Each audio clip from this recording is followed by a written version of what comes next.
I am inherently an entrepreneur. I started cutting hair in the basement of my aunt's house when I was 14 years old. And in that basement, I essentially built multiple businesses that were integrated.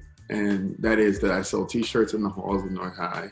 I sold incense, I sold chew sticks, I sold all kinds of stuff. I had a studio in my room and a barbershop in the basement. All of those things are just urban culture, and they all seem like very different enterprises, but they all work succinctly together.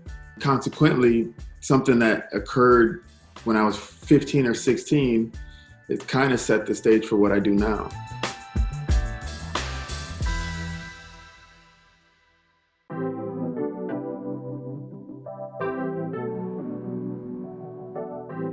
A long time ago, one of my mentors told me, he was a barber, Mike Spicer, if you're gonna be in this business, you need to own the real estate. And so the more mature version of me that bought this building in 2008, that was critical to what I was gonna do next, which was I had to own the real estate, right? Building on top of that was my love for fashion and love for clothing and love for urban aesthetic. Style is a means of communicating non-verbally to someone, right? And so my brand is really for change makers, right? It's for people who want to use this means of non-verbal communication to say what they're about.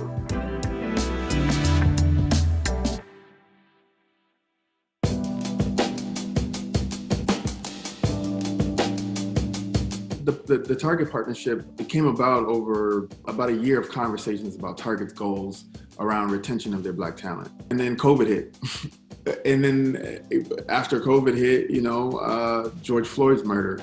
And so as that Lake Street store, which was kind of emblematic of ground zero of all of the racial awakening and the uprising, if you will, it was destroyed and it needed to be rebuilt.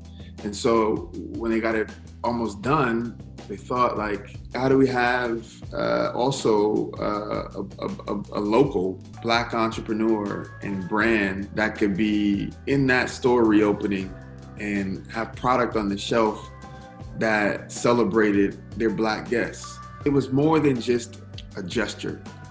We're in conversations about more of a shared model, like co-designing something specific and unique to Target. And so my hope and goal with the relationship to Target is that we create something together that can live only in Target, right? That is exclusive.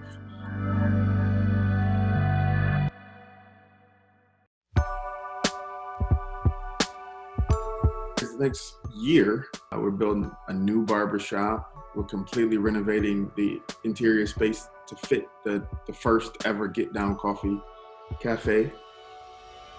The real goal with HWMR is to be a beta, an example of how you can do well and do good at the same time for a specific neighborhood that has these long-term reverberating effects.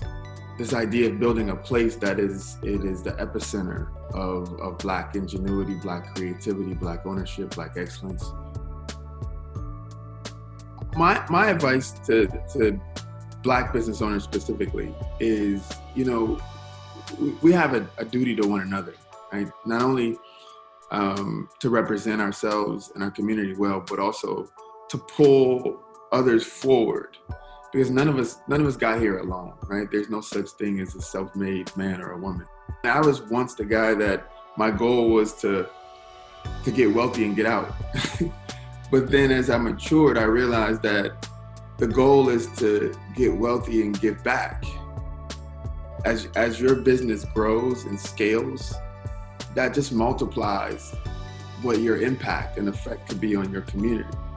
That's the way I tackle racial equity, right? By trying to build past the generational wealth for Black people. And I think that, in my opinion, that's a way forward. It's not but it's a way forward to improving Black and brown communities all over the country.